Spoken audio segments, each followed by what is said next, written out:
Good morning friends. तो हम लोगों ने आज का जो टॉपिक हमने उठाया है वो हमने अपने आईसीएसई बोर्ड से उठाया है और ये क्लास 8th का चैप्टर 12 होगा जिसके बारे में आज आप पढ़ेंगे। ठीक है, अब ये चैप्टर है क्या और हमें क्या पढ़ना है, सबसे पहले तो आप ये समझिए। और मैं इस चैप्टर में जाने से पहले आपको ये बताना चाहता हूँ कि अगर आपको किसी भी चीज़ की बेसिक, मैंने किताबें बहुत सी पढ़ी, सीबीएसई की किताब पढ़ी, आईसीएसई की किताब पढ़ी, और जब मैंने उनकी किताबों पर ध्यान दिया तो मेरे को ये एहसास हुआ कि आपकी जो आईसीएसई की किताबें हैं उनके जो मैथमेटिकल्स या उनकी जो बुक्स हैं वो बुक्स बहुत ही एक्टिविटी बेस्ड लिखी गई हैं। एक्टिविटी बेस्ड मतलब ये हुआ कि आपके लड़के के मेंटल ऑपरेशन को चेक करना, और वो इस टाइप के सवाल उसके अंदर डाले हैं कि जब तक लड़के को वो बेसिक कॉन्सेप्ट समझ में नहीं आएगा तब तक वो आगे के चैप्टरों पे बढ़ नहीं सकता। तो मैं भी आप लोगों को यही हिदायत देता हूँ कि अगर आप सच्ची में किसी चीज़ को समझना चाहते हैं या कभी किसी कॉम्पिटिटिव एग्ज़ाम की भी आगे तैयारी कर रहे हैं, तो आपको अगर क्वेश्चंस चाहिए या अपने कैपेबिलिटी आप चेक करना चाहते हैं तो आप आईसीएसई बोर्ड की किताबें उठाइए। अब हमारे पास बात यह आती है कि मैंने देखा कि अर्थमेटिक को जैसे ही हम अलजेब्रा में बदलते हैं तो लड़कों में कुछ दिक्कतें आना शुरू हो जाती हैं। जैसे मैंने आपसे पूछा 2 + 2 कितना होता है, तो आप बताते हैं 4। 2 × 2 कितना होता है, तो आप बताते हैं 4 या फिर 2 का स्क्वायर। अगर आपसे किसी ने पूछा कि √16 कितना होता है, तो आप बताते हैं 4। तो जब किसी चीज़ों को आप नंबरों से डील करते हैं तो उसे हम अर्थमेटिक कहते हैं, और वही चीज़ें जब हमें नंबर पता ना हो या अज्ञात हो तो मैथ का जो दूसरा पोर्शन होता है वो आता है हमारा अलजेब्रा। तो अलजेब्रा वहाँ इस्तेमाल होगा जहाँ पे आपको नंबर पता ना हो, और जब नंबर नहीं पता होते हैं तो नंबरों को हम क लिख सकते हैं, ख लिख सकते हैं, ग लिख सकते हैं, ABCD कुछ भी लिख सकते हैं, क्योंकि हमें नंबर पता नहीं है। तो हमें ये समझना है कि ये सब जो ऑपरेशन आप यहाँ पे किए, प्लस, माइनस, इनटू और डिवाइड, जो आपको नंबरों से करने आता है कि नंबरों को कैसे इनटू किया जाए, डिवाइड किया जाए, और अगर आपको नहीं आता है तो भी आपको इसके बारे में जानकारी होनी चाहिए कि पहले आप अर्थमेटिक के प्लस माइनस अच्छे से जान लीजिए, तभी आप अलजेब्रा की तरफ बढ़िए। ठीक है, अब मैं अलजेब्रा में जाने से पहले आपको कुछ कॉन्सेप्ट बता देना चाहता हूँ जो आपको हमेशा पता होने चाहिए, और वो कॉन्सेप्ट ये हैं कि कभी भी अगर हमारा बेस सेम होता है और आपके कभी भी 2 नंबर मल्टीप्लाई होते हैं, जैसे मैंने 2³ × 2² लिखा, तो आपको मालूम होना चाहिए कि नीचे का जो 2 है, सबसे पहले फार्मूले से अपने आप को कैसे हम मिलाना है वो हमें देखना होता है। तो यहाँ पे आपका x = 2 है, a = 3 है और b = 2 है। जब आप नीचे वाली इक्वेशन को ऊपर वाले से मिलाएंगे तो आपको यही चीज़ें मिलेंगी, और आपको ये पता होना चाहिए कि इनटू में कभी भी अगर आपका बेस सेम होगा तो आपके ऊपर के एक्सपोनेंट क्या हो जाते हैं, प्लस हो जाते हैं। तो ये चीज़ आपको हमेशा ध्यान रखनी है कि इनटू में अगर आपका बेस सेम है तो आपकी चीज़ें ऊपर वाली क्या हो जाती हैं, प्लस हो जाती हैं। अब प्लस का मतलब ये है कि आपकी जो 2 साइनें हैं उनके बीच में प्लस की साइन आ जाएगी। बस यहाँ तक आपको मेरी बात समझ में आई। तो इसी तरीके से आपको सारी चीज़ें यहाँ पे देखनी है, जो मैं आपको धीरे धीरे बताऊँगा। इनटू कैसे होता है, डिवाइड कैसे होता है, तो मुंह से बताने से अच्छा है कि आपको चीज़ें समझ में आए। और उसके लिए आप जितने भी लोग ये वीडियो देख रहे हैं वो इस चीज़ के ऊपर ज़रूर ध्यान दें कि आपके पास अपनी कॉपी कलम मेरे साथ होनी चाहिए, और ये वीडियो अगर चल रहा है तो आप इसे बीच में पॉज करके अपने आप से पहले एक बार सॉल्व करिए, तब मेरे आंसर की तरफ आप बढ़िए। ठीक है, हम पूरी कोशिश करेंगे कि आपको अलजेब्रा के कुछ बेसिक ऑपरेशंस इसके अंदर समझ में आ जाएं, और बेसिक ऑपरेशन मतलब यही होता है कि आपको प्लस, माइनस, इनटू और डिवाइड, ये चीज़ें आनी चाहिए जब आपको नंबर ABCD के टर्म में दिए हों। और अलजेब्रा क्या होता है, अलजेब्रा कैसे बनता है, यही सब चीज़ें आज हम देखेंगे। ठीक है, तो अगर मेरी तरफ से मेहनत हो रही है तो आपकी तरफ से भी मेहनत होनी चाहिए। आप बड़े ध्यान से एक एक चीज़ों को सुनिए और समझिए। ठीक है, तो आइए अब हम लोग अपने चैप्टर की तरफ चलते हैं।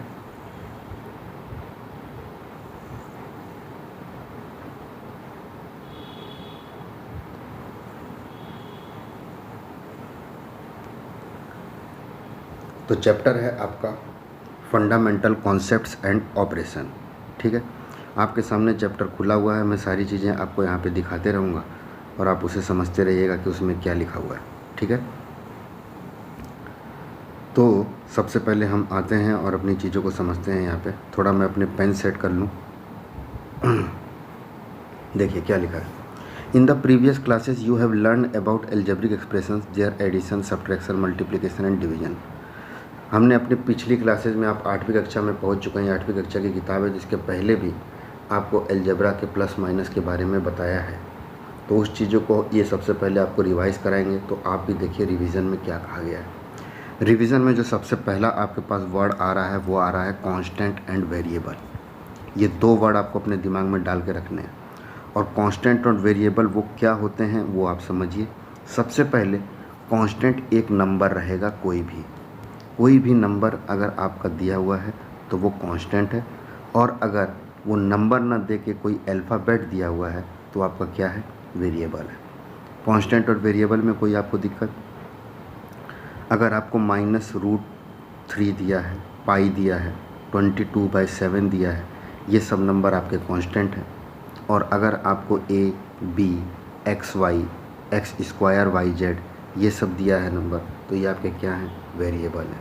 यहाँ तक कोई दिक्कत आपको? कोई दिक्कत नहीं। आगे आइए। आगे इन्होंने लिखा है एल्जेब्रिक एक्सप्रेशन। दूसरा जो आपके पास टर्म आ रहा है वो इन्होंने लिखा है एल्जेब्रिक एक्सप्रेशन। ध्यान दीजिएगा एल्जेब्रिक एक्सप्रेशन पे। तो एल्जेब्रिक एक्सप्रेशन में इन्होंने कहा है कि जब हम कांस्टेंट और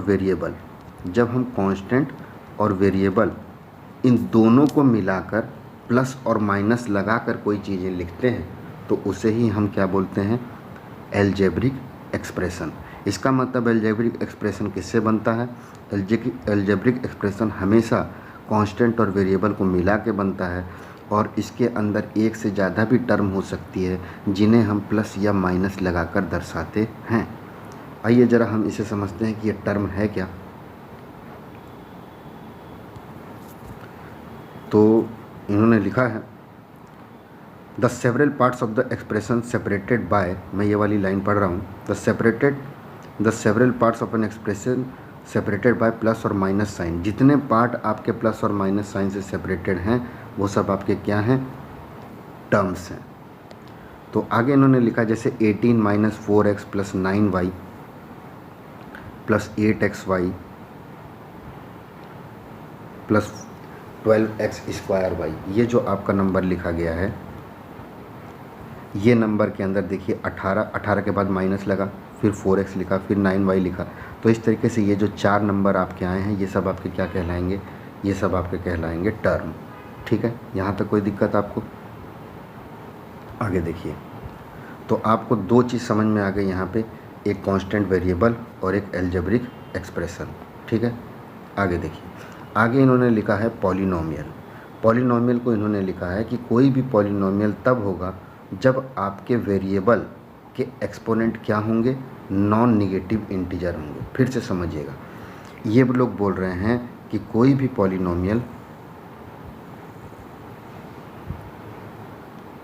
पॉलिनोमियल आपका तब होगा जब वो क्या होंगे, उसके नंबर आपके नॉन निगेटिव इंटीजर होंगे। ज़रा देखिए मैं आपको इसके बारे में बताता हूँ ये क्या कहना चाह रहा है।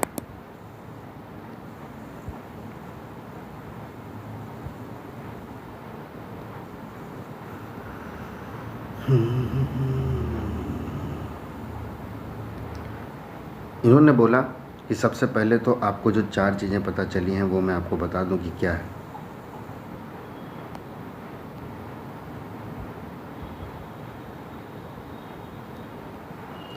इन्होंने एक वर्ड आपको कांस्टेंट दिया भी एक वर्ड आपको वेरिएबल दिया, एक वर्ड आपको टर्म दिया, और अब एक वर्ड आपको अलजेब्रिक एक्सप्रेशन दिया, और अब एक वर्ड आपको क्या दिया, पॉलीनोमियल। आपने इतने वर्ड अभी पहले वाले पन्ने में पढ़े, जिसमें से आपको ये पता चला कि जो मेरा कांस्टेंट है वो मेरा कोई नंबर होता है, ठीक है, वो मेरा कोई भी नंबर हो सकता है, जैसे 2, 3, पाई, -2, 6, ऐसे कोई भी नंबर जो हैं वो आपके कांस्टेंट हो सकते हैं। वेरिएबल जब आपका x, y, a, b, c ऐसे कुछ नंबर रहेंगे। टर्म आपकी तब आती है जब आपके कांस्टेंट और वेरिएबल प्लस और माइनस से जुड़े रहते हैं, जैसे 2x - 3y² + 4z। तो आप इस वाले में देख रहे हैं कि 2x, 3y² और 4z, तीन चीज़ प्लस और माइनस से जुड़ी है। इसका मतलब इसमें कितने टर्म हैं, 3 टर्म हैं। आगे इन्होंने बोला है अलजेब्रिक एक्सप्रेशन। अलजेब्रिक एक्सप्रेशन वो होता है जब आपके टर्म बने रहते हैं, जैसे मैंने 3 लिखा, 4 + 3x लिखा, -5x + y लिखा, ये सब आपके क्या हैं, अलजेब्रिक एक्सप्रेशन है। अलजेब्रिक एक्सप्रेशन हमेशा कांस्टेंट और वेरिएबल को मिलाकर जो टर्म बनते हैं उनसे बने होते हैं। अब सबसे लास्ट पॉइंट जो आपके पास आ रहा है वो आ रहा है आपके पास क्या, पॉलीनोमियल। आइए उसे समझते हैं कि पॉलीनोमियल क्या है। तो पॉलीनोमियल के लिए ये लोग जो कह रहे हैं वो कह रहे हैं कि पॉलीनोमियल हमेशा जितने भी आपके वेरिएबल हैं, आपका जो अलजेब्रिक एक्सप्रेशन लिखा जाएगा उसके अंदर जो वेरिएबल होंगे, मतलब जो ABCD वाले टर्म होंगे या XYZ वाले जो टर्म होंगे, उनके जो एक्सपोनेंट है, नीचे वाला भाग हमेशा बेस कहलाता है, ऊपर वाला भाग हमेशा एक्सपोनेंट कहलाता है। तो इन्होंने बोला कि ऊपर वाला जो एक्सपोनेंट है आपका, वो आपका क्या होना चाहिए, वो आपका नॉन निगेटिव इंटीजर होना चाहिए। और नॉन निगेटिव इंटीजर मतलब ये हुआ कि आपका 0, 1, 2, 3, 4 ऐसे नंबर होने चाहिए। तो कौन से नंबर नहीं होने चाहिए, आपके 1/2, 1/3 फ्रैक्शन नहीं होना चाहिए, पॉइंट नहीं होना चाहिए, ये सब नंबर आपके नहीं होने चाहिए। कहने की बात ये हुई, √x आ गया, √2x आ गया, ये सब नंबर जो हैं जिसमें x की पावर आपकी 1/2 और 1/3 आती है, या y की पावर 1/2 और 1/3 आती है, ये सब आपके क्या हैं, पॉलीनोमियल नहीं है। मैं आपको कुछ एग्जांपल दिखाता हूँ तब आपको अच्छे से समझ में आएगा। जैसे मैंने लिखा -2x + 3/x - y², और मैं आपसे पूछा कि क्या ये पॉलीनोमियल है, तो आप बोलेंगे कि सर पहले वाले में x की पावर मेरी 1 है, इस वाले में मेरी y की पावर 2 है, लेकिन बीच वाले में सर मेरी जो पावर आएगी वो आएगी 3 × x की पावर -1, और -1 मेरा एक निगेटिव इंटीजर है, इसीलिए मेरा ये वाला जो एक्सप्रेशन है वो मेरा पॉलीनोमियल नहीं है। मेरी बात समझ में आई आपको? इसका मतलब हमें ये समझना है कि किसी भी नंबर या किसी भी वेरिएबल की जो ऊपर के एक्सपोनेंट हैं वो कभी भी हमारे निगेटिव या फिर फ्रैक्शन में नहीं होने चाहिए। अब 1/2 कहाँ से आता है और 1/3 कहाँ से आता है वो समझिए आप। मैंने आपको हमेशा जानकारी दी थी, जितने लोग मेरे वीडियो देख रहे हैं, कि आपका a के बाहर जो ये mth रूट लिखा रहता है, यही आपका जो एक्सप्रेशन होता है वो a की पावर 1/m होता है। जैसे अगर मैंने यहाँ पे लिखा √8, तो इसका मतलब होता है 8 की पावर 1/3। मतलब जो चीज़ क्यूब है वही आपका क्यूब रूट उसका उल्टा है। मेरी बात समझ गए आप? अब आपको मालूम है 8 मेरा क्या होता है, 2 का क्यूब होता है, और ऊपर मेरा 1/3 है, तो मेरा आंसर कितना आ जाता है, 2।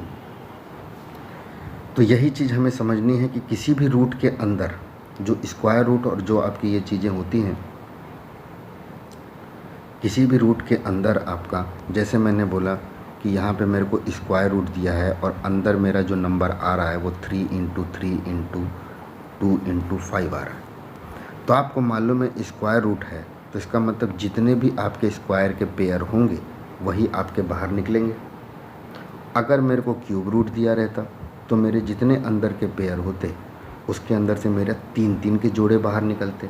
ऐसा इसलिए होता है कि अगर आप cube root of a cube लिखे हुए, ए क्यूब मतलब क्या हो गया, ए इंटू ए, तो इसका मतलब ये हो गया ए की पावर क्यूब, और ये आपका अंदर वाला नंबर है और इसकी पावर कितनी चढ़ी हुई है 1/3, क्योंकि आपको कितना दिया है, क्यूब रूट दिया हुआ है।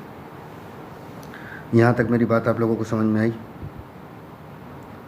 तो आइए अब हम लोग आगे बढ़ते हैं और आगे जो इन्होंने दिया है उसे समझिए आप। तो हमें पॉलिनॉमियल के बारे में समझ में आ गया कि पॉलिनॉमियल होता क्या है। तो देखिए इन्होंने जो लिखा है उसे आपको मैं दिखाता हूँ।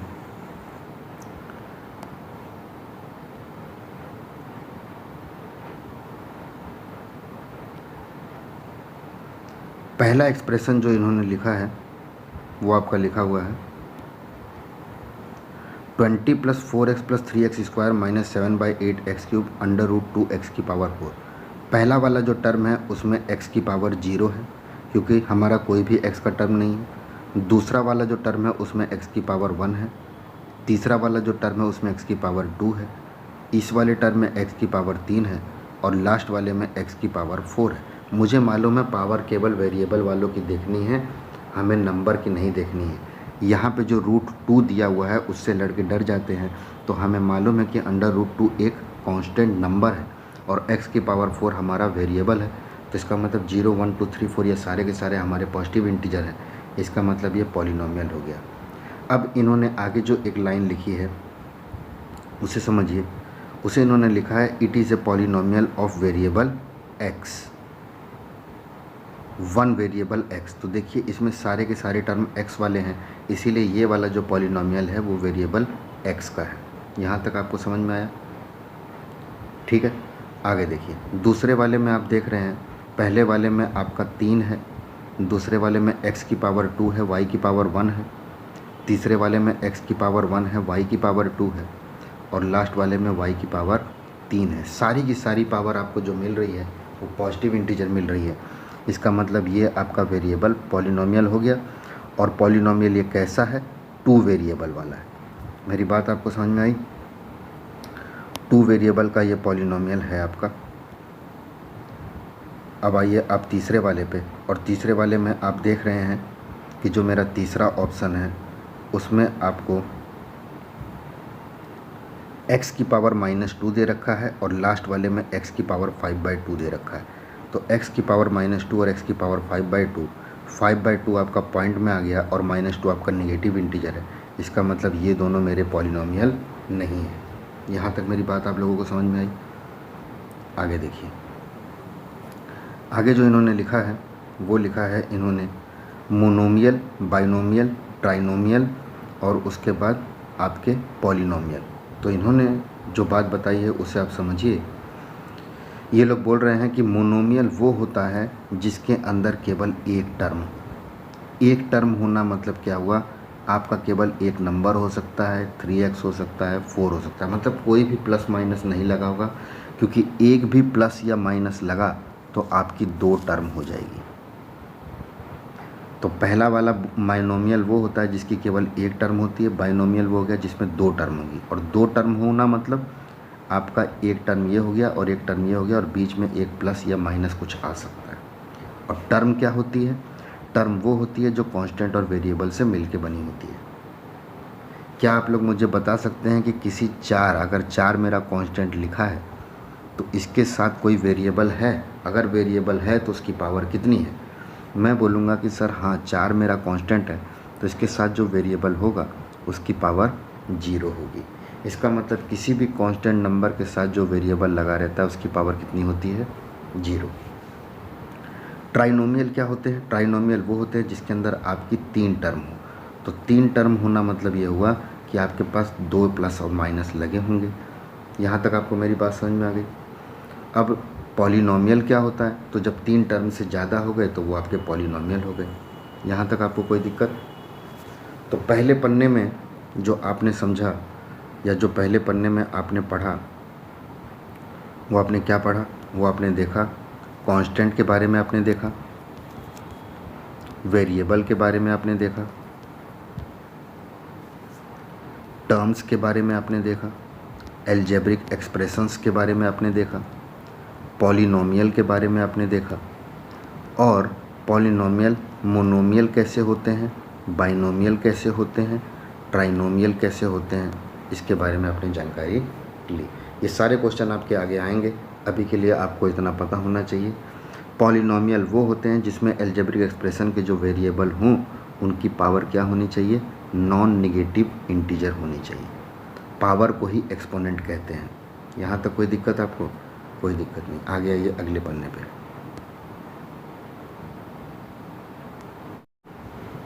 तो अगले पन्ने पे जो आपके लिखा हुआ है वो लिखा है डिग्री। अगले पन्ने में जो हमें बताया गया है वो किसके बारे में बताया गया है, डिग्री के बारे में। तो आपको डिग्री समझना है क्या होती है, और डिग्री के लिए आपको बस इतना समझना है कि डिग्री में जो वेरिएबल होंगे उसी की तरफ आपको ध्यान देना है। अगर आपके दिमाग में डिग्री आया तो डिग्री का मतलब ये हुआ कि हमें वेरिएबल की तरफ ध्यान देना है, कांस्टेंट की तरफ ध्यान नहीं देना। यहाँ तक आपको मेरी बात समझ में आई? अब देखिए, सबसे पहले हम डिग्री किसकी निकालना सीखेंगे, वन वेरिएबल की। वन वेरिएबल की डिग्री में आपके पास ये रहेगा कि जितनी भी आपके वेरिएबल रहेंगे एक्स वाले, वन वेरिएबल मतलब एक ही रहेगा, या तो एक्स रहेगा या तो वाई रहेगा। तो जो वेरिएबल हैं उनके जो आपके एक्सपोनेंट होंगे उन एक्सपोनेंट की पावर कितनी होनी चाहिए, जो सबसे मैक्सिमम पावर होगी वही आपकी डिग्री कहलाएगी। मैं बोलता हूँ कि आपके पास कुछ टर्म दी गई हैं और वो टर्म के अंदर केवल x ही रहेगा, क्योंकि तभी वो वन वेरिएबल कहलाएगा। अब किसी में पावर 5 रहेगी, किसी में 4 रहेगी, किसी में 3 रहेगी, ठीक है, और उनके साथ कोई ना कोई कांस्टेंट आपका लगा रहेगा। इस तरीके से आपको चीज़ें दी रहेंगी। तो आप देख रहे हैं x की 1 की पावर 5 है, फिर 4 है, फिर 3 है, तो सबसे मैक्सिमम पावर x की कितनी हो गई, 5। इसका मतलब इस वाले पॉलिनोमियल की डिग्री कितनी है, 5। यहाँ तक कोई दिक्कत आपको? कोई दिक्कत नहीं। आगे देखिए, तो इन्होंने जो यहाँ पे दिया है, मैं आपको ये 3 एग्जाम्पल दिखा देता हूँ और आप देखिए इन्हें क्या लिखा है। पहला लिखा है आपका 9x माइनस 19। 9x माइनस 19 में 19 अगर लिखा है तो 19 के साथ x की पावर 0 है, और 9x में x की पावर कितनी है, 1। तो 1 और 0 में बड़ा कौन सा हुआ, 1। दूसरा आपको लिखा है 3x square minus 5x minus 2। 3x square minus 5x minus 2। तो देखिए पहले वाले में जो आपकी पावर है वो 2 है, दूसरे वाले में 1 और तीसरे वाले में 0। तो सबसे मैक्सिमम पावर कितनी हो गई, 2। इसीलिए ये पॉलिनोमियल x का है और डिग्री कितनी है, 2। इस तरीके से आपको डिग्री के बारे में पता चल गया। अब आपके दिमाग में आएगा कि सर वन वेरिएबल से ज़्यादा हो तब क्या करेंगे। वन वेरिएबल से ज़्यादा अगर है आपके पास तो उससे हम क्या कहेंगे, उसके अंदर x के अलावा आपका y भी हो सकता है, z भी हो सकता है, सारी चीज़ें हो सकती हैं। तो मैं आपको जो 2 वेरिएबल हैं उनकी डिग्री निकालने का बताता हूँ कि कैसे आप निकालेंगे। देखिए,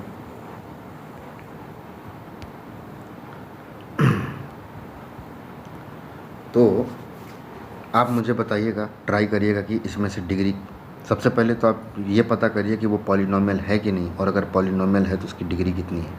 पहला क्वेश्चन आपके लिए है, आप लोगों के लिए।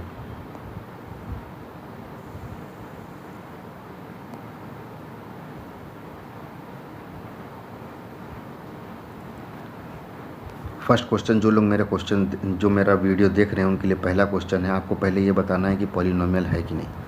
-2x की power -4 plus 3x square minus 2x plus 5x की पावर 5, ये पॉलिनोमियल है कि नहीं।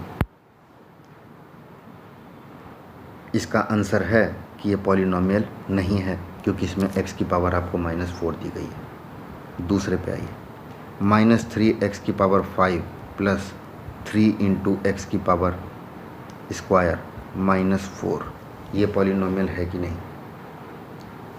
तो आप देख रहे हैं x की पावर 5 दी है, x की पावर 2 दी है, और जो कांस्टेंट है उसमें x की पावर 0 होती है। तो 5, 2 और 0 में से 5 आ गया। इसका मतलब ये आपका, इसकी डिग्री कितनी है, 5, और ये मेरा पॉलिनोमियल है और ये पॉलिनोमियल कैसा है? ये पॉलिनोमियल वन वेरिएबल का है क्योंकि इसके अंदर केवल x टर्म है, और ये पॉलिनोमियल वन वेरिएबल x का है और इसकी डिग्री कितनी है? 5। यहाँ तक कोई दिक्कत आपको? कोई दिक्कत नहीं। तीसरे पे आइए। अब आते हैं हम लोग, ये सब वन वेरिएबल के थे तो मैं आपको दो वेरिएबल का क्वेश्चन देता हूँ। एक 4xy minus x square plus y की power 5 minus x square y square. आपको ये क्वेश्चन दिया गया है और आपसे पूछा जा रहा है कि ये पॉलिनोमियल है कि नहीं। तो सबसे पहले मैं देख रहा हूँ इसकी पावर 1, इसकी पावर 1, इसकी पावर 2 है, इसकी पावर 5 है, इसकी पावर 2 है, इसकी पावर 2 है। इसका मतलब ये सारी की सारी पावर मेरी पॉजिटिव इंटीजर है, इसका मतलब ये पॉलिनोमियल है। अब हमारे पास आपसे जो दूसरा क्वेश्चन है वो क्वेश्चन है कि इसमें टर्म कितनी है। पहली टर्म ये रही, दूसरी टर्म ये रही, तीसरी टर्म ये रही, चौथी टर्म ये रही। इसका मतलब ये 4 टर्म है। ठीक है। एक टर्म वाले को मोनोमियल कहते हैं, 2 टर्म वाले को बाइनोमियल, 3 टर्म वाले को ट्राइनोमियल, और 4 टर्म वाला ये हो गया जिसे हम पॉलिनोमियल का नाम देते हैं। अब आइए पहले वाले की अगर पूछा जाए तो देखिए, पहले वाले में x की पावर 1 है और y की पावर 1 है, मतलब टोटल पावर कितनी हो गई? 2। दूसरे वाले में पावर 2, तीसरे वाले में पावर 5 और लास्ट वाले में 2 + 2 4। तो सबसे मैक्सिमम कितना हो गया? 5। इसका मतलब आप बोलेंगे कि ये वाला जो मेरा चीज़ आया है ये मेरा है polynomial of 2 variable x and y with degree 5। कोई दिक्कत आपको यहाँ तक? मेरे ख्याल से कोई दिक्कत आप लोगों को नहीं होनी चाहिए। तो आपने डिग्री निकालना सीख लिया कि पॉलिनोमियल की डिग्री कैसे निकलती है, और पॉलिनोमियल क्या होता है, टर्म क्या होता है, कांस्टेंट क्या होते हैं, वेरिएबल क्या होते हैं। आपको कोई दिक्कत इसमें नहीं होनी चाहिए आज के बाद। ठीक है। आइए अब हम लोग आगे चलते हैं और आगे की चीज़ समझते हैं कि इसमें क्या लिखा गया है।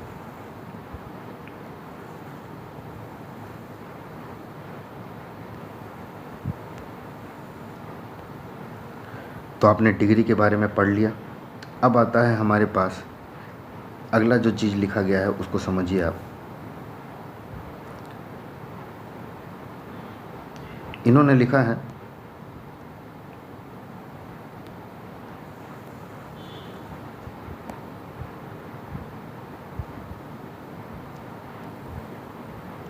a polynomial is said to be simplified. A polynomial is said to be simplified or in a simplest form when no or its terms are similar. For example, 10a square minus 4b plus 3 is in simplest form, but 17a square plus 11y minus 13y plus 4 is not in simplest form. simplest form में ये कहना ये चाह रहा है, देखिए फिर से समझिए क्या लिखा हुआ है। A polynomial is said to be simplified और in simplest form when no 2 of its term are similar. मतलब उनकी 2 टर्म सिमिलर नहीं होनी चाहिए। और सिमिलैरिटी कैसे पता चलती है ये मैं आपको अभी बताता हूँ। सबसे पहले आपको इन्होंने क्या कहा कि सिंप्लीफाइड फॉर्म में सारी टर्म अलग अलग होनी चाहिए। आइए समझिए इसमें क्या कहना चाह रहा है ये लोग कह रहे हैं आपको। और उसके बाद की जो चीज़ें हैं पहले हम देख लेते हैं इसमें क्या क्या है, फिर मैं आपको एक ही साथ सारी चीज़ें बता दूंगा। तो आपको सबसे पहले इसमें जो समझना है वो इन्होंने बोला है कि आपको सिंप्लीफाइड फॉर्म के बारे में समझना है। दूसरा लीनियर पॉलिनोमियल के बारे में समझना है, क्वाड्रेटिक पॉलिनोमियल के बारे में समझना है, और क्यूबिक पॉलिनोमियल के बारे में समझना है। पहले हम इतनी चीज़ें समझ लेते हैं फिर हम आगे वाले कॉन्सेप्ट पे आते हैं। ठीक है। तो देखिए आपको क्या लिखा हुआ है।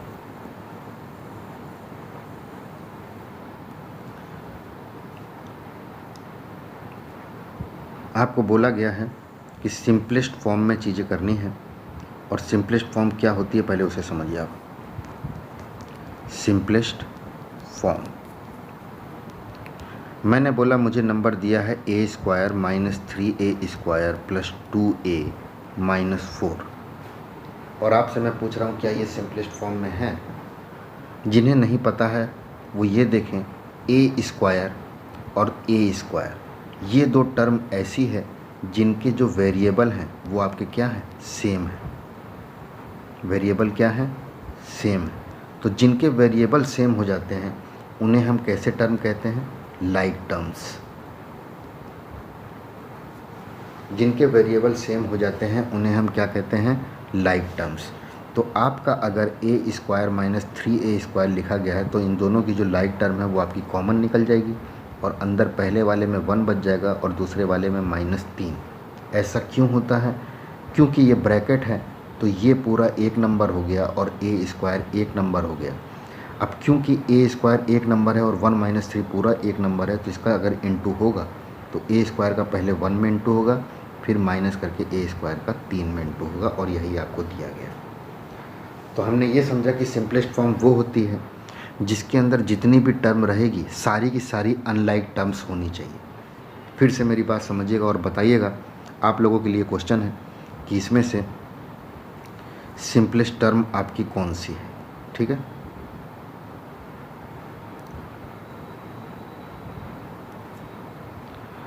-3 + 4xy - 5x² + y। मैं आपसे पूछ रहा हूँ क्या ये सिंपलेस्ट टर्म में दिया गया है। आप बोलेंगे सर पहले वाले में मेरा वेरिएबल कोई भी नहीं है, मतलब मेरा वेरिएबल में x⁻0 है। दूसरा वाला जो वेरिएबल है वो xy है। इस वाले में कोई वेरिएबल नहीं है, वेरिएबल इसमें कांस्टेंट है। इस वाले में आपका x² वेरिएबल है और इस वाले में y। यहाँ तक कोई दिक्कत। और आप देख रहे हैं सारे वेरिएबल आपके अलग अलग हैं, इसका मतलब ये वाली टर्म जो मेरी दी गई है वो मेरी क्या है, सिंप्लीफाइड फॉर्म में है। तो सिंप्लीफाइड फॉर्म में वो चीज़ें रहती हैं जिनके अंदर जो आपकी कांस्टेंट की टर्म रहेगी या मतलब जो वेरिएबल रहेंगे वो सारे वेरिएबल आपके अलग अलग होने चाहिए। इन वन वर्ड अगर मैं आपको बोलूँ इसके बारे में तो मैं आपको बस इतना बोलूँगा कि सिंप्लीफाइड फॉर्म वो होती है जिसके अंदर जितनी भी टर्म आपकी आएंगी वो सारी टर्म आपस में क्या होनी चाहिए, अनलाइक होनी चाहिए। और अनलाइक वही टर्म हो सकती हैं जब सारी की सारी टर्म के अंदर के जो वेरिएबल हों वो आपके अलग अलग हों। देखिए ये मैंने 4 नीचे लिखा है, x, xy, x² और x²y। इन सारों में आपने ये देखा कि ये सारी टर्म आपकी क्या है, अलग अलग है। पहले वाले में x⁻1 है, दूसरे वाले में x⁻1 तो y⁻1 है, तीसरे वाले में x⁻2 है, तीसरे वाले में लास्ट वाले में x⁻2 और y⁻1 है। तो ये सारी टर्म आपकी आपस में आपकी क्या हो गई, अनलाइक टर्म। अब आते हैं हम लोग लीनियर पॉलिनोमियल पे। तो सब हमें पॉलिनोमियल के बारे में तो पता चल ही गया कि पॉलिनोमियल क्या होता है। जब आपको पॉलिनोमियल पता चल गया तो पहला होता है आपका लीनियर पॉलिनोमियल, दूसरा होता है आपका क्वाड्रेटिक पॉलिनोमियल और तीसरा होता है आपका क्यूबिक पॉलिनोमियल। तो आपको बस इतना समझना है कि अगर लीनियर पॉलिनोमियल दिया गया है तो लीनियर पॉलिनोमियल की डिग्री 1 होती है, क्वाड्रेटिक पॉलिनोमियल की डिग्री 2 होती है और क्यूबिक पॉलिनोमियल की डिग्री 3 होती है। यहाँ तक आपको मेरी बातें समझ में आ गई। अगर यहाँ तक आपको समझ में आ गई तो अगर डिग्री 1 है तो इसका मतलब इसके नीचे की डिग्री क्या होगी, 0। 2 है तो इसके नीचे की डिग्री क्या होगी, 1 और 0। और 3 है तो इसके नीचे की डिग्री क्या होगी, 3, 2, 1, 0। ऐसा मैंने आपको इसलिए बताया कि अगर आपको कभी भी लीनियर पॉलिनोमियल दिया गया है और आपसे कोई बोले कि लीनियर पॉलिनोमियल को लिखो, तो पॉलिनोमियल लिखना मतलब कांस्टेंट और वेरिएबल मिला के लिखना। तो मैं लिखूँगा ax + b। अब देखिए इसमें क्या है, ये मेरा एक वेरिएबल है जिसमें मेरे पहले वाले में x⁻1 है और दूसरे वाले में x⁻0 है। तो 1 और 0 आ गया आपके पास। और आपको मालूम है कि 1 अगर मेरा सबसे मैक्सिमम डिग्री, मेरे किसी भी पॉलिनोमियल की मैक्सिमम डिग्री अगर 1 है तो वो मेरा क्या होगा, लीनियर पॉलिनोमियल। यहाँ तक कोई दिक्कत आपको? कोई दिक्कत नहीं। आ गया ये क्वाड्रेटिक पॉलिनोमियल। मैंने आपको दिया -3x² + 4 - x और मैं आपसे पूछ रहा हूँ कि ये कौन सा पॉलिनोमियल है। तो आप बोलोगे सर पहले वाले की डिग्री 2, पहले वाले का पावर 2 है, दूसरे वाले में पावर 0 है क्योंकि ये आपका कांस्टेंट है, और तीसरे वाले में आपकी पावर कितनी है, 1। तो आप देख रहे हो 2, 0, 1 में मैक्सिमम पावर 2 है, तो इसका मतलब ये मेरा कौन सा हो गया, क्वाड्रेटिक पॉलिनोमियल। तो अगर आपसे कोई बोले कि क्वाड्रेटिक पॉलिनोमियल के जनरल एक्सप्रेशन कैसे लिखा जाएगा, तो आप बोलोगे कैसे लिखा जाएगा। देखिए क्वाड्रेटिक, तो क्वाड्रेटिक में सबसे मैक्सिमम एक्स क्यूब होना चाहिए, उसके बाद आपका एक्स स्क्वायर होना चाहिए, फिर आपके पास एक्स होना चाहिए और एक कोई कांस्टेंट टर्म होनी चाहिए। मतलब आप बोलोगे sir 4x cube minus 2x square plus 2x minus 4। इसमें देखिए पहले वाले का 3 है, ये 2 है, ये 1 है, ये 0। इसमें मैक्सिमम कितना आ रहा है 3। इसका मतलब ये कौन सा पॉलिनोमियल हो गया, क्यूबिक पॉलिनोमियल। यहाँ तक आप लोगों को कोई दिक्कत नहीं। आगे देखिए, तो मैं आपसे कुछ क्वेश्चन पूछता हूँ, आप खटाखट उनका आंसर बताइए और आगे हम लोग चलते हैं। 4 क्वेश्चन आपके सामने आएंगे, आपको बताना है ये कौन सा पॉलिनोमियल है और कौन सा सिंपलेस्ट फॉर्म है। पहले आपको सिंपलेस्ट फॉर्म बतानी है और उसके बाद उसका बताना है कि पॉलिनोमियल ये कौन सा है। पहला क्वेश्चन आप लोगों के लिए, -3 plus x square y minus 5x square y plus 2। मैं आपसे पूछ रहा हूँ कि ये सिंप्लीफाइड फॉर्म में है कि नहीं। पॉज कर लीजिए, आप लोग देख लीजिएगा, पॉज करके आंसर बताइएगा। हम लोग तो वीडियो बना रहे हैं, तो हम लोगों को जल्दी मैं आपके सामने सारी चीज़ें रखता हूँ ताकि कम समय में ज़्यादा चीज़ें आपको दी जा सके। तो आप देख रहे हैं कि यहाँ पे एक्स स्क्वायर वाई और एक्स स्क्वायर वाई इन दोनों के टर्म लाइक हैं, तो इसका मतलब ये आपका सिंप्लीफाइड फॉर्म में नहीं है। आगे क्वेश्चन देखिए, आपसे पूछा है -3 प्लस एक्स की पावर एक्स क्यूब, ये कौन सा पॉलिनोमियल है। तो आप बोलोगे सर पहले वाले का अगर मैं वेरिएबल का एक्सपोनेंट बोलूँ तो 0 है और दूसरे वाले का 3। तो मेरे इस वाले का 3 है और इस वाले को जो -3 लिखा गया है वो असल में x की पावर 0 होता है। तो आपके 0 और 3 में से बड़ा कौन सा है 3। इसका मतलब ये कौन सा पॉलिनोमियल हो गया, क्यूबिक पॉलिनोमियल। अगला question, -2 plus x square minus x की पावर 4, कौन सा पॉलिनोमियल है। आप बोलोगे सर ये पॉलिनोमियल डिग्री 4 का है। डिग्री 4 आपको बताया नहीं गया है, वैसे नहीं बताया गया तो मैं आपको बता देता हूँ कि अगर डिग्री 4 आ जाती है तो उसे हम क्या बोलते हैं, बाय क्वाड्रेटिक पॉलिनोमियल। ठीक है, अब आइए अगले क्वेश्चन पे, -3 एक्स की power -3 plus 2x square plus 4, ये कौन सा पॉलिनोमियल है। आप बोलोगे कि सर x की पावर -3 होता ही नहीं है, तो इसका मतलब ये पॉलिनोमियल ही नहीं है। जब पॉलिनोमियल ही नहीं है तो हम कैसे बता सकते हैं कि कौन सा पॉलिनोमियल है। यहाँ तक आपको मेरी बातें समझ में आई, तो आपको सारे पॉलिनोमियलों के बारे में समझ में आ गया। आपसे बस लास्ट क्वेश्चन अब पूछा जा रहा है, ये कौन सा पॉलिनोमियल है। अगर आपको केवल -3 लिख के दे दिया और आपसे पूछा जाए कि ये कौन सा पॉलिनोमियल है, तो आप बोलोगे सर ये पॉलिनोमियल कांस्टेंट पॉलिनोमियल है, क्योंकि इसके अंदर डिग्री 0 है। डिग्री 1 होगा तो मेरा क्या होगा, लीनियर पॉलिनोमियल। डिग्री 2 होगा तो क्वाड्रेटिक पॉलिनोमियल। डिग्री 3 होगा तो क्यूबिक पॉलिनोमियल और डिग्री 4 होगा तो आपका बाय क्वाड्रेटिक पॉलिनोमियल। यहाँ तक कोई दिक्कत आप लोगों को, कोई दिक्कत नहीं। आगे चलें, आगे देखिए,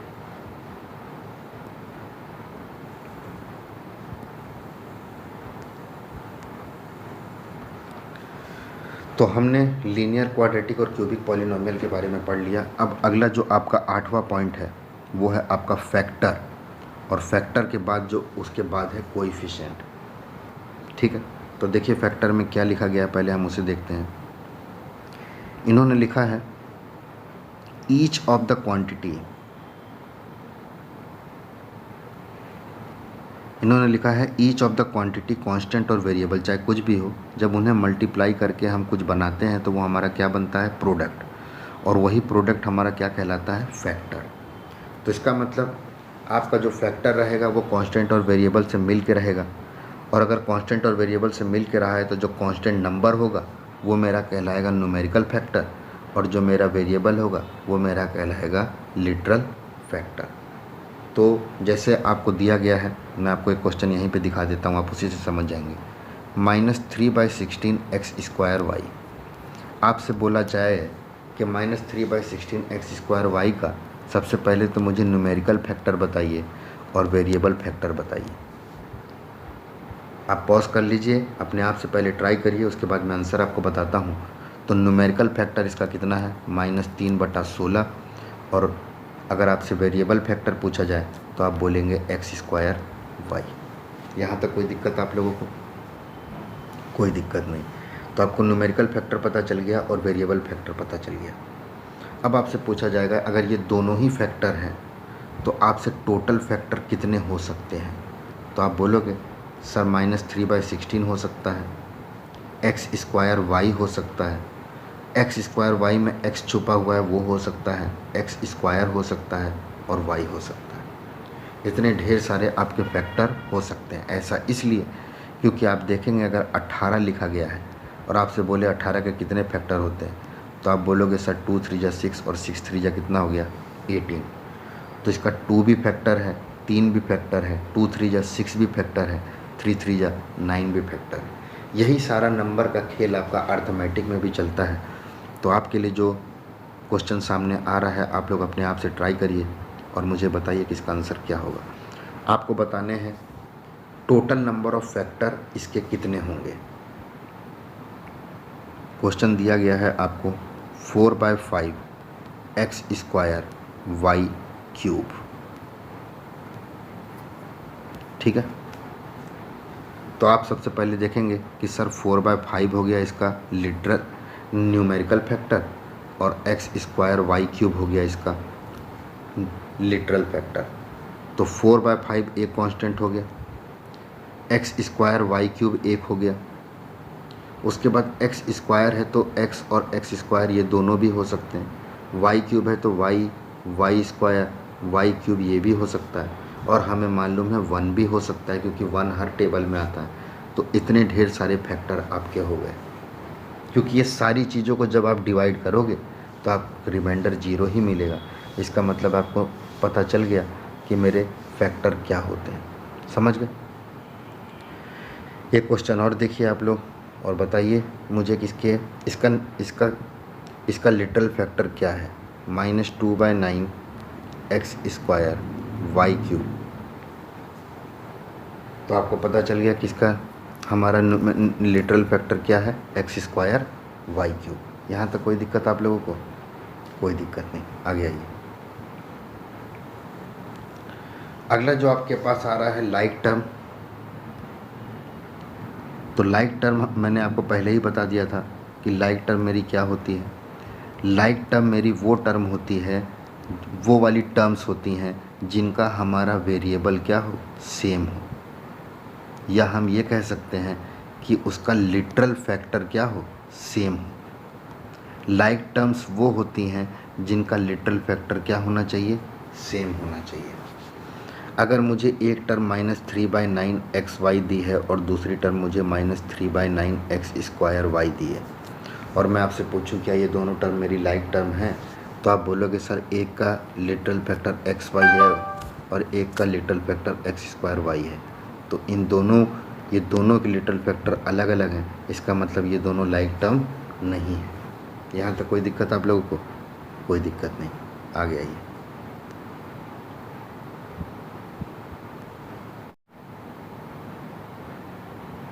तो हमने लाइक टर्म के बारे में समझ लिया, कोएफिशिएंट के बारे में हमें जानकारी हो गई, फैक्टर के बारे में हमें जानकारी हो गई।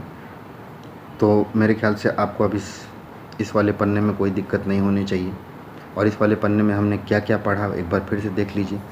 डिग्री एक वेरिएबल में कैसे पता करते हैं, डिग्री 2 वेरिएबल में कैसे पता करते हैं, सिंपलेस्ट फॉर्म क्या होती है। सिंपलेस्ट फॉर्म वो होती है जिसके अंदर सारे टर्म आपके अनलाइक होने चाहिए। ठीक है। लीनियर पॉलिनोमियल क्या होता है? ax + b लिखा गया है तो लीनियर पॉलिनोमियल हो गया क्योंकि x की डिग्री 1 है। क्वाड्रेटिक पॉलिनोमियल अगर लिखा गया है तो ax² + bx + c। और अगर क्यूबिक पॉलिनोमियल लिखा गया है तो ax³ + bx² + cx + d। आप सारे लोग ये वीडियो देख रहे हैं, क्या मुझे कोई बता सकता है कि इसमें ABC क्या है? ABC इसमें आपके कांस्टेंट हैं, क्योंकि कोई भी चीज़ आपकी लिखी जाती है, कोई भी वेरिएबल लिखा जाता है तो उस वेरिएबल के साथ जो आगे जो नंबर लगा रहता है उसे ही हम कोएफिशिएंट कहते हैं।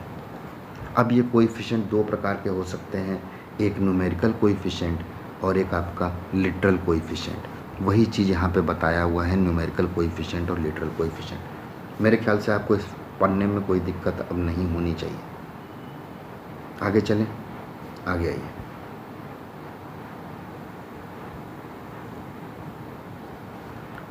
तो अगला जो हमारे पास है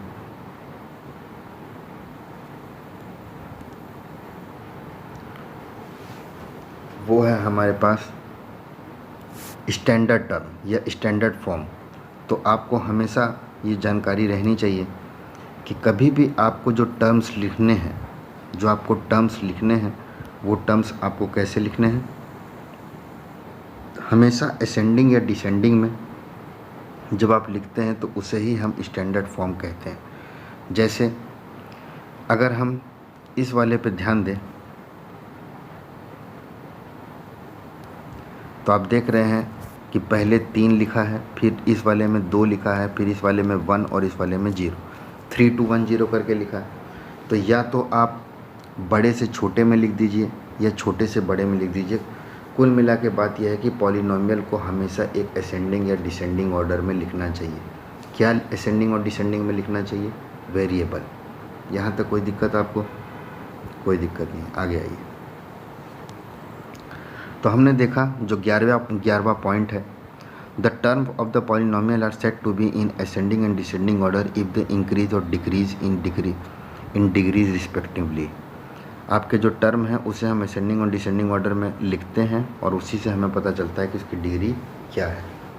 क्योंकि अगर आप असेंडिंग एंड डिसेंडिंग में लिखे रहेंगे तो आपको डिग्री पता करने में कोई दिक्कत नहीं होगी। तो आपके पास ये पहली एक्सरसाइज आ चुकी है और पहली एक्सरसाइज के कुछ मैं महत्वपूर्ण क्वेश्चन ही आपके साथ डिस्कस करूँगा, बाकी आप खुद से करिएगा। तो आपके सामने जो पहला है उसमें बोला है कौन से पॉलिनोमियल नहीं है। आप पहले वाले दूसरे वाले जो क्वेश्चन है उसके अंदर दूसरा क्वेश्चन मैं आपको करवाता हूँ और दूसरे क्वेश्चन में जो लिखा गया है वो लिखा गया है आपका 7/p। तो 7/p में p की पावर -1 हो गई, इसका मतलब ये पॉलिनोमियल नहीं है। दूसरे वाले में आपके सारे जितने भी z हैं उनकी पावर आपको पॉजिटिव मिल रही है, इसका मतलब ये पॉलिनोमियल है। चौथे वाले में आप देख रहे हो पूरा का पूरा 1 + x नीचे है, इसका मतलब जब ये ऊपर जाएगा तो ये 1 + x पूरी की पावर -1 हो जाएगी, इसका मतलब ये आपका पॉलिनोमियल नहीं है। x की पावर 1/2 ये भी पॉलिनोमियल नहीं है। 1/x² ये भी पॉलिनोमियल नहीं है। x/2 + 5 आपको दिया गया है और आपसे पूछा गया है क्या ये पॉलिनोमियल है। ट्राई करिए। तो आपका ध्यान इस तरफ जाएगा कि सर x/2 असल में 1/2 × x होता है, तो असल में x की पावर यहाँ पे 1 ही है, इसका मतलब ये आपका पॉलिनोमियल है। यहाँ तक कोई दिक्कत आप लोगों को? कोई दिक्कत नहीं। तो मेरे ख्याल से पहले जो क्वेश्चन दिया गया है उस वाले में आपको कोई दिक्कत नहीं होनी चाहिए कि कौन सा पॉलिनोमियल है कौन सा नहीं है। पॉलिनोमियल में बस हमें क्या देखना रहता है, जो वेरिएबल हैं, कांस्टेंट नहीं, जो वेरिएबल हैं उनकी जो पावर है वो आपकी हमेशा क्या होनी चाहिए? नॉन नेगेटिव इंटीजर होनी चाहिए। तो आपके लिए क्वेश्चन है √2x + x² आपको दिया गया है और आपसे पूछ रहा है क्या ये पॉलिनोमियल है? हाँ या नहीं में जवाब दीजिए। ये पॉलिनोमियल नहीं है क्योंकि हमें मालूम है जो √2x लिखा गया है वो असल में 2x पूरी की पावर 1/2 है और 2x पूरी की पावर 1/2 होना मतलब 2 की पावर भी 1/2 है और x की पावर भी 1/2 है और x की पावर 1/2 हो गया, इसका मतलब ये पॉलिनोमियल नहीं है। यहाँ तक कोई दिक्कत? अब एग्ज़ाम में अगर ये लिखा हुआ आ जाए √2 और x बाहर हो, जैसे आपके सामने ये वाला क्वेश्चन जो दिया गया है √7 और z² आपको बाहर दिया गया है, तो z² बाहर है तो इसका मतलब z की पावर 2 हो गई, तो इसका मतलब ये आपका पॉलिनोमियल है। यहाँ तक कोई दिक्कत आप लोगों को? कोई दिक्कत नहीं। आगे आइए। जो दूसरा क्वेश्चन है, दूसरे क्वेश्चन में आपको मोनोमियल, बाइनोमियल और ट्राइनोमियल छांटना है, और अगर उससे ज़्यादा है तो उसे पॉलिनोमियल लिख देना है। तो इसमें तो आपको कोई दिक्कत नहीं होनी चाहिए। टर्म देख के आपको पता करना है कि वो मोनोमियल और बाइनोमियल है कि नहीं। अगला इन्होंने जो तीसरा क्वेश्चन दिया उसमें इंक्रीजिंग और डिक्रीजिंग में लिखना है। तो आपको मालूम है इंक्रीजिंग और डिक्रीजिंग में लिखने के लिए मुझे हर वेरिएबल की डिग्री पता कर लेनी चाहिए। तो हर वेरिएबल की डिग्री आप कैसे पता करेंगे, देखिए पहला वाला जो है उसका हो गया 2 + 2 4, इस वाले का हो गया 3 + 1 4, इस वाले का हो गया 4, इस वाले का हो गया 4 और इस वाले का हो गया 4। सभी का 4 है, तो आप कैसे भी इसको लिख सकते हैं, आपको पता चल गया। अब इन्होंने बोला क्या है लास्ट में, देखिए कि आपको ये पॉलिनोमियल अरेंज करना है, और ये पॉलिनोमियल आपको अरेंज करना है डिक्रीजिंग डिग्री ऑफ एक्स। तो पहले वाले में x की डिग्री 2 है, दूसरे वाले में x की डिग्री 1 है, तीसरे वाले में x की डिग्री 4 है, चौथे वाले में x की कोई डिग्री नहीं है, इसका मतलब x की डिग्री 0 है, और लास्ट वाले में x की डिग्री 3 है। तो डिक्रीजिंग में अगर आपको आंसर लिखना होगा तो आप आंसर क्या लिखेंगे, देखिए 2x⁴ पहले लिखेंगे, उसके बाद +x³ y लिखेंगे, उसके बाद +4x² y² लिखेंगे, उसके बाद -7xy³ लिखेंगे, और सबसे लास्ट में आप -3y⁴ लिखेंगे। ऐसा इसलिए लिखेंगे क्योंकि आप जितने ये लिखे हैं इसके अंदर जो आपके लिटरल कोएफिशिएंट है उसमें x की पावर आपकी डिक्रीज़ होती हुई दिख रही है। तीसरे क्वेश्चन में आपको कोई दिक्कत नहीं। आगे आइए।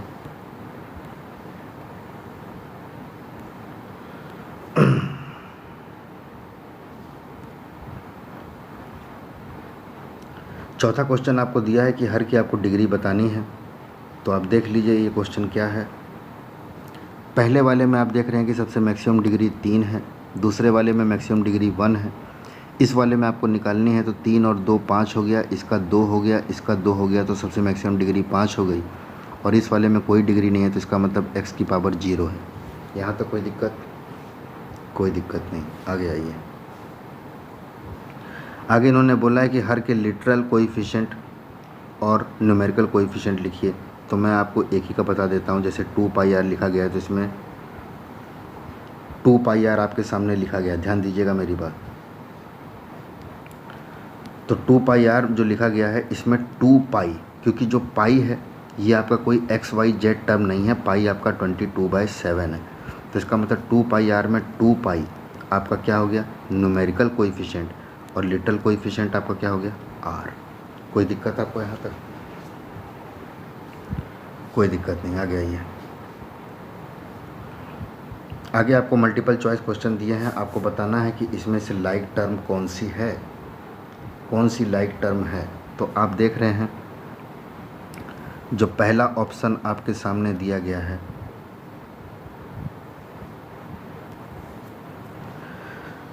XY² मतलब x की पावर 1, y की पावर 2 और z की पावर 1। इस वाले में x की पावर 2, दोनों पावर अलग अलग हो गई, इसका मतलब ये लाइक टर्म नहीं है। इस वाले में आइए, x की पावर 1, y की पावर 1, z की पावर 2। इस वाले में x की पावर 1, y की पावर 1 और z की पावर 2। आपको x y z की पावर सेम दिख गई, इसका मतलब ये आपका लाइक टर्म है। कोई दिक्कत? तो हमें लाइक टर्म में बस यही देखना है जितने वेरिएबल हैं उनकी पावर आपकी क्या होनी चाहिए, सेम होनी चाहिए। अगले क्वेश्चन पे आइए। अगला क्वेश्चन दिया है इनमें से कौन सा मोनोमियल है, मोनोमियल कौन सा है। तो पहले वाले में आप देख रहे हैं 1 2 3, 1 2 3, 1 2 3, और इस वाले में 1 2। इसका मतलब ये आपका कौन सा हो गया, बाइनोमियल हो गया। मेरे ख्याल से पहले एक्सरसाइज में अब आपको कोई दिक्कत नहीं होनी चाहिए, ठीक है। आगे आइए।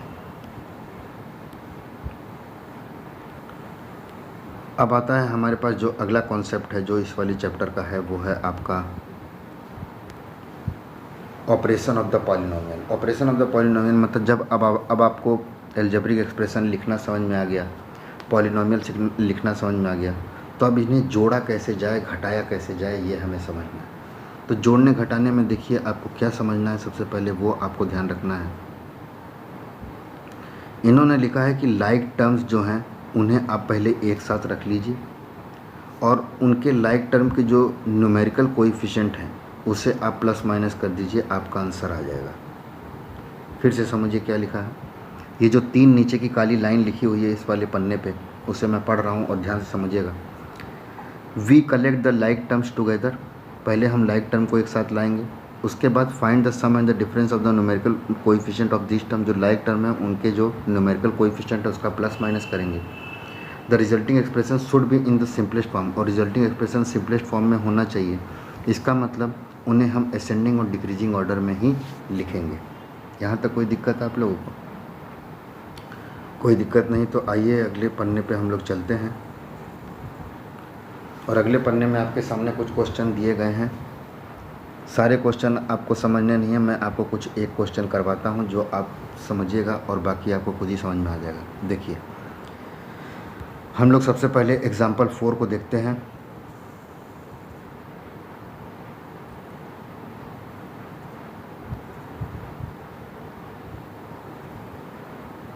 और एग्जाम्पल 4 दिया है आपको, सब्ट्रैक्ट दिस फ्रॉम दिस। इसका मतलब ये वाली पूरी एक चीज़ है जिसे हमें इस वाली पूरी एक चीज़ में से घटाना है। मतलब इन्होंने लिखा है सब्ट्रैक्ट ए फ्रॉम बी, और ए फ्रॉम बी का मतलब क्या होता है? बी माइनस ए।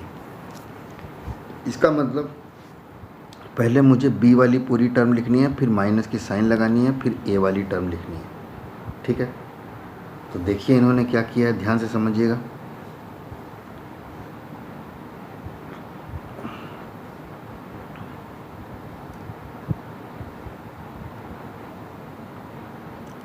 ये रही हमारी पूरी बी टर्म। तो देखिए 35x square plus 8xy minus 4b square minus 2। अब मैंने क्या किया, मुझे मालूम है मैंने बी टर्म लिख दी, अब मैं ए टर्म लिख देता हूँ। तो ए टर्म में जो xy है उसको मैं xy के नीचे ही लिखूँगा, जो x स्क्वायर है उसे x स्क्वायर के नीचे ही लिखूँगा, जो a स्क्वायर है उसे a स्क्वायर के नीचे लिखूँगा, और अगर a स्क्वायर उसके नीचे नहीं है तो उसे अलग लिखूँगा। और फिर -1 लिखा।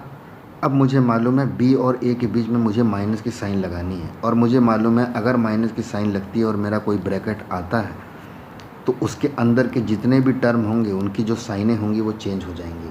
मतलब जो आपका -6x स्क्वायर है वो +6x स्क्वायर हो जाएगा, जो 23xy है वो -23xy हो जाएगा, और इस तरीके से आप माइनस करके आंसर निकाल लेंगे। एक बार मैं आपको ये क्वेश्चन करके दिखाता हूँ, आपको अच्छे से समझ में आ जाएगा कि प्लस माइनस का खेल है क्या।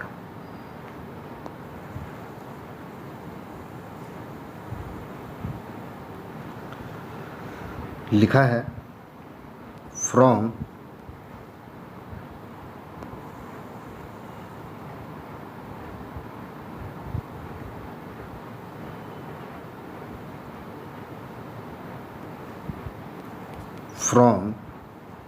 सम of A and B subtract C।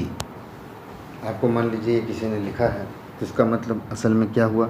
इसका मतलब हुआ कि आपको पहले A और B को जोड़ना है और फिर C में से घटा देना है। ठीक है, अब इसी क्वेश्चन को मैंने लिखा है फ्रॉम द सम ऑफ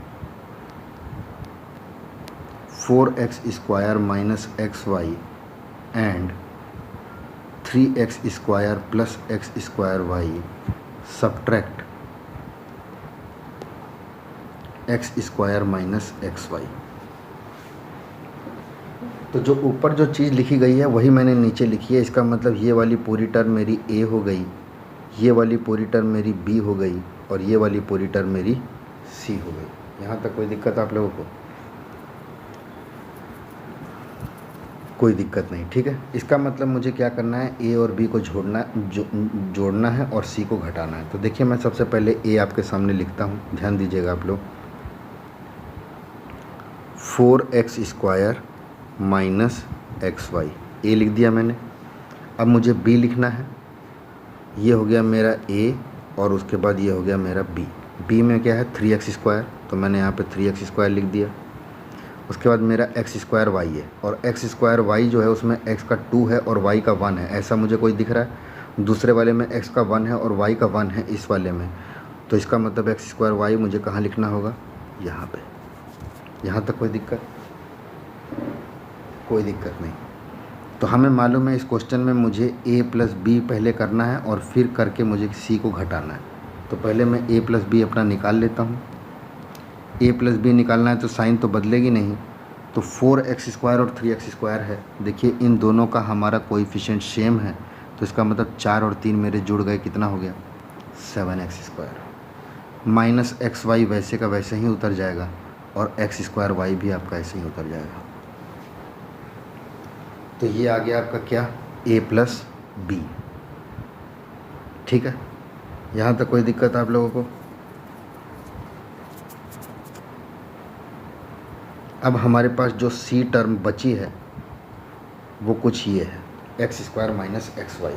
ठीक है, a प्लस बी हमारे पास आ चुका है। अब मुझे निकालना क्या है, मुझे निकालना है a प्लस बी में से माइनस c करना है। ठीक है, तो पहले तो मैं c टर्म लिख देता हूँ। c टर्म में x² दिया है तो x² यहीं पे रहेगा, और माइनस xy दिया है तो माइनस xy के नीचे आ जाएगा। यहाँ तक आ गया। अब देखिए आपको क्या करना है, मुझे a plus B minus c करना है। इसका मतलब जो c दिया है मेरे को ये पूरा का पूरा, इसमें माइनस c करना है। तो जो ये मेरा प्लस था वो मेरा किस में बदल जाएगा, माइनस में, और जो ये माइनस है वो किस में बदल जाएगा, प्लस में। यहाँ तक कोई दिक्कत? तो आपके पास जो पहली टर्म आ रही है वो आ रही है 7x² और माइनस x²।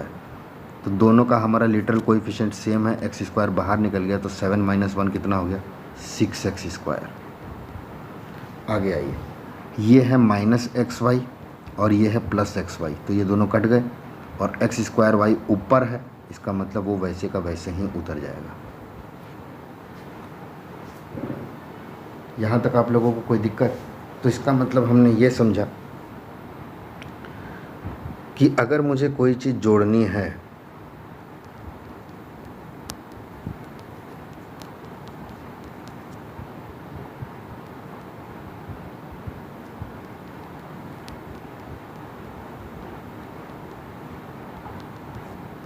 मान लीजिए ये दो टर्म दी है और आपको बोला गया है इन लोगों को जोड़ो, तो आपको जोड़ते समय बस क्या करना है, x²। पहले तो देखिए मेरा एक लिटरल कोएफिशिएंट x² है, तो उसकी पावर एक में 3 है और एक में कितनी है, -4। एक मेरे पास xy है, तो पहले वाले में कितना है, -1, इस वाले में कितना है, +9। अगला क्या है मेरे पास जो कोएफिशिएंट x है, इस वाले में कितना है, 4, और इस वाले में कितना है, 3। तो आपका आंसर कितना आ जाएगा, -x², 9 - 1 + 8xy और 4 + 3 7x। यहाँ तक आप लोगों को मेरी बात समझ में आई?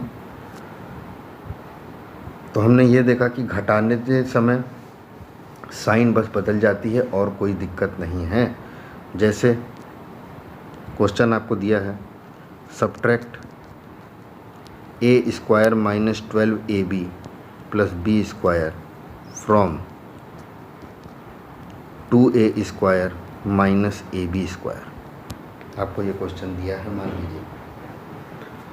तो आपको मालूम है कि अगर ये क्वेश्चन दिया है तो इसके अंदर सब्ट्रैक्ट a फ्रॉम b है, तो इसका मतलब मुझे इसमें क्या करना होगा, b - a। तो पहले तो मुझे b लिखना है, b मैंने लिख दिया, क्या है मेरा, 2a² - ab²। अब पहले मैं a लिख देता हूँ, क्या है मेरा, a² है तो वो a² के नीचे ही आया। ab मेरा कहीं पे भी नहीं है, ab² है, तो इसका मतलब -12ab इधर आएगा, और b² भी मेरा कहीं नहीं है क्योंकि ये ab² है, तो मेरा b² आ गया इधर। यहाँ तक कोई दिक्कत आपको? अब आपने b और a लिख दिया और आपको मालूम है कि a के आगे आ रहा है मेरा माइनस, तो इसका मतलब जो मेरा a² है वो -a² हो जाएगा, जो -12ab है वो +12ab हो जाएगा, और जो +b² है वो मेरा -b² हो जाएगा। अब आइए आप, a² आपको दिख रहा है, एक के साथ हमारा 2 है और -a² मतलब कितना है, माइनस, तो a² के आगे 2 - 1 कितना हो गया, 1। तो 1a² मेरा कितने के बराबर होता है, a²।